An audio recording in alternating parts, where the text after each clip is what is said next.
What is up, guys? The Spectre event is finally here, the biggest event of the year, Spectre. The class we've all been waiting for. DFO has just released it, so let's jump right into it, okay? Now, Spectre is the new class that just came out for Female Slayer. It is an event leveling character, so it's different than the normal way of leveling. It has its own cutscenes, its own gearing system, and its own leveling. When creating this class, you'll be locked into solo leveling, so you won't be able to party with your friends and you'll have to do this event yourself until level 100. Do not feel discouraged because this is a very fast leveling event and it's way faster than normal leveling. Now, when you start off the game, you'll start off at level 1 at your training XP. There will be a couple quests right above that. You basically have to finish those quests. Once you finish those about 4 to 5 quests, the first thing I want you guys to do is talk to Stella over here, because there will be a buff you can get every day which increases your attack speed, cast speed, and movement speed while in town. So it's a very useful buff and you can apply this every day, so I definitely recommend it. And once you finish those 4 quests, you can basically jump into the leveling system, which is you just jump into any dungeon and you basically just dungeon farm. The dungeons are kind of split up into levels, so as you level up, there is level difficulties. So you have level 1, 2, 3, 4, 5, 6, 7, 8, 9, and 10. Now basically you want to make sure you're doing the dungeon that says optimal difficulty. Right now it says optimal difficulty level 10, and that is because I'm already at max level. But for you guys, it'll let you guys know, it'll be like, hey, optimal level difficulty dungeon, here it is. Now, the event does have a thing called Song of the Spectre, which gives you guys currency for clearing dungeons, so I definitely recommend going into every dungeon. Ideally, the goal is to increase your Spectre level while leveling by completing various dungeons. Now, there is a way of speed leveling, which basically would be going into Mirkwood and going top, and going into Thunderland and going bottom. I don't recommend this way, but if you're someone that wants to level super fast for the low fatigue you have, this is the way of doing it. So let's jump into the rewards. So when starting off at level 1, the grade equipment you'll be getting will be grade 8. Spectre has its own type of gear system which drops by killing dungeons. The higher you get in level, the lower the grade. Ideally you want to have lower grade, the better. So we'll start off at 8, goes into 7, as you can see here. So as you increase in level, the gear gets lower. So 5, level 4 gives you 5, level 3 gives you 4, etc, etc. You basically want to do this until you finally reach level 9 and level 10, where the gear then becomes permanent epic gear, and this is pretty much when you start farming. The level 9 and 10 gear will look something like this. You don't see a grade on it, it just has a name with the Spectre emblem on it. So as you guys can see, at level 9 and 10, there's also going to be other rewards that will be dropping, one of them being a Mythic.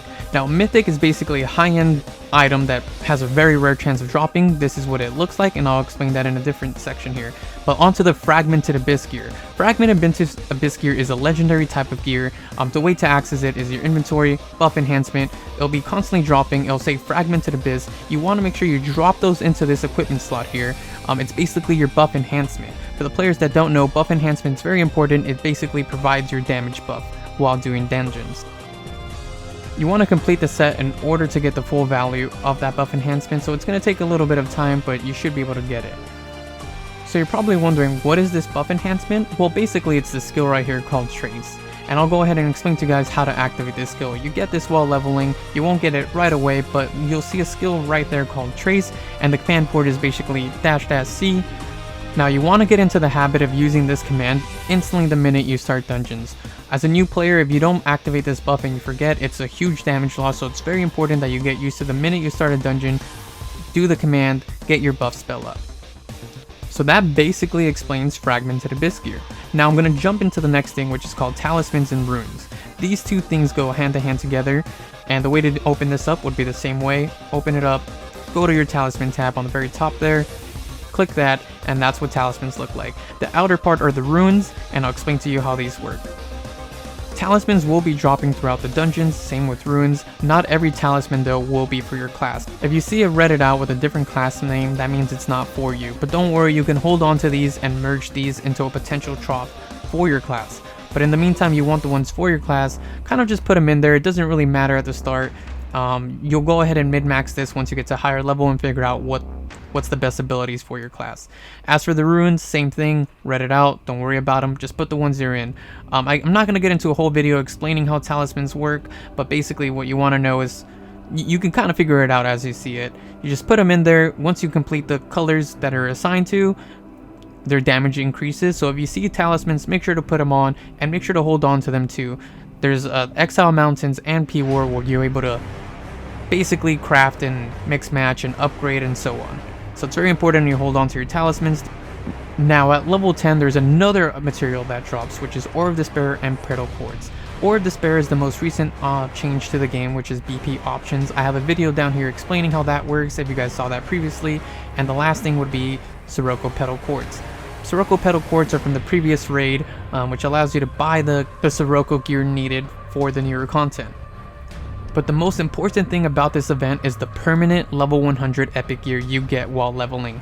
Ideally what you want to do is complete the sets. The way gear works in this game is you want to complete sets. Having completed sets means increased bonus damage, having set effects, and so on. So there's types of gear in this game, which is 5333 and 3332. In the meantime, while you try to figure it out, basically at level 9 and 10, the permanent gear you start getting, just go ahead and put it in your bank. If you get duplicates, make sure to disassemble those. But this page right here will show you which dungeons drop what types of gear to farm for your sets. I'll go ahead and have a link to this in the description below. Make sure to check it out. You want to click here and then you'll get this kind of page. The translation is not the most accurate, but it gives you an understanding for what items drop what. So let's go down into Crossroads here, which is a very popular set for Spectre. While clicking these, you will notice dungeons started to appear with items that it drops. So Valley of the Half-Breeds has 2 of the pieces I clicked that drop, so ideally I would want to farm this dungeon to get these 2 potential drops. Every dungeon has specific epic drops. This is a good way to figure out which dungeons you need to farm, how much fatigue it's going to cost you, and all the pieces needed to do this. You're able to also add more items into this list, and it gives you an understanding of what dungeons you want to be running. So you pretty much just keep adding until you know which sets you want, and then it gives you a list of the priority dungeons to run. So this dungeon right here will give me the most out of my fatigue, and it's a very good way of farming the sets you need. You can put as many as you need, so just keep going until you know what sets you want. And this event's going to be lasting for about 8 weeks, so you got plenty of time to farm the gear you need. It's a very, very useful website. Again, down below in the description. Hope it helps you guys. Now, if you're saying, well, how do I know what sets I need? Well, it also depends on the mythic you get. You're able to re-roll the mythic, but let's jump back into what an actual mythic is. This is pretty much a Spectre guide of what you want to shoot for your Spectre mythic. You have your trash, your not okay, and your okay to grad, and your best to grad. If you're doing this event from the very beginning or just in general, you mostly will be able to shoot for an okay to grad and best piece. It's a little hard to tell what their items are, but once you get one of those okay or the best that you're kind of shooting for, you kind of build your gear around that. So look at this image, figure out what set you want to go with, figure out what that set is, and then go into that other website and pick and choose which dungeons to farm in order to get that set. So you just kind of keep re-rolling until you get the mythic you need. And don't you worry, everyone gets a mythic at training level 7, which is basically insane. The Spectre event gives you a free mythic for you guys to choose. Now, once you get this box, it'll look something like this. And then you just pray to the RNG box. Right-clicking? Which, hey, no way. I'm done with the game. If you're unlucky and get a terrible mythic, you are able to re-roll these mythics, as I was saying earlier. You get these things by basically just playing the game, they hand it out, and you can also buy the re-rolls. So the way it works is you put your mythic that you got into the items, you click one of the ones you don't want it to be, it crosses out forever, so make sure you pick the right ones that you're crossing out, re-roll the mythic, and then you get a chance to getting something new. And then you keep going and going and going with the conversion stones until you finally get the specific mythic you are shooting for. Throughout this dungeon, there will be a currency called musical notes. You want to make sure you pick up these currencies because it will let you buy items needed for the shop. The main thing you want to make sure to buy for new players, make sure to buy the weekly items first. The weekly items are very important because they provide a lot of currency or a specific material needed that you can't get if you forget to buy it. So it's a very weekly item. You can do it once a week and you can get it. Now, there's also other things this game provides for you, which is enchants, which is insane. Not only are you getting your weapons, your enchants, your Sirocco and everything, your character is practically geared for itself with this shop. So you want to make sure you constantly get the musical notes needed for the items. Now, there's 2 more currencies after that. The next one I want to talk about is going to be gold musical notes. You get the gold musical notes by the mystery shop or by exchanging silver coins for gold notes, but I'll get into that in a second. The next one would be the Spectre coins. Now, the Spectre coins you can basically acquire from old pieces, say old epics, your old grades, any items you disassemble.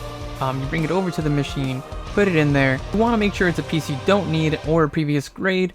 Once you confirm that, go ahead and disassemble and you should get some currency back from it. Another way of getting Spectre coin would be from the Spectre event.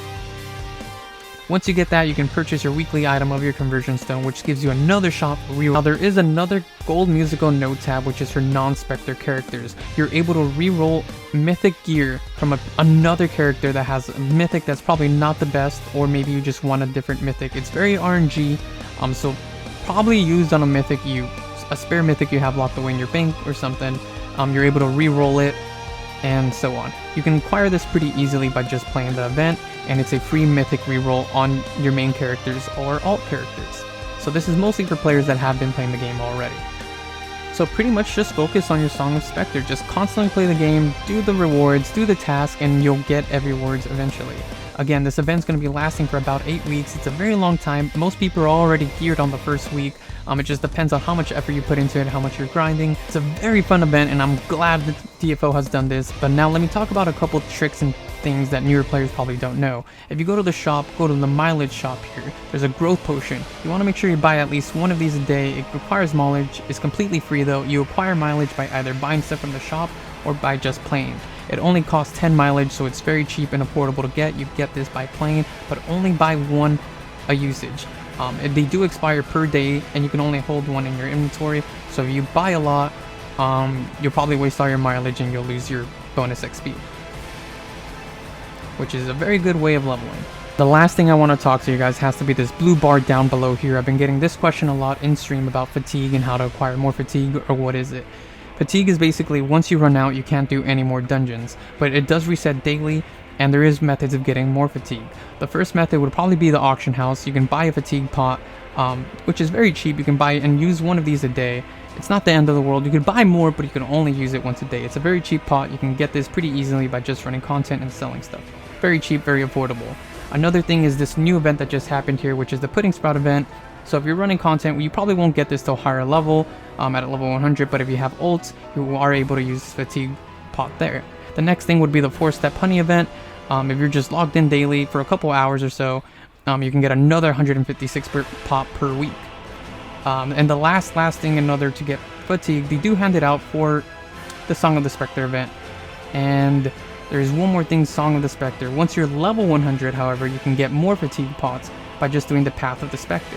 The Path of the Spectre is just clearing the content in order from what it tells you to do, which is on the player guide above here. And the last resort thing for fatigue would probably have to be the shop. You can purchase Neo Premium or a fatigue pots, but I don't really recommend the shop unless you're more of a older player. Newer players, I would say just stick to what we have. There's no rush. This event's going on for a very long time, and it's very fun.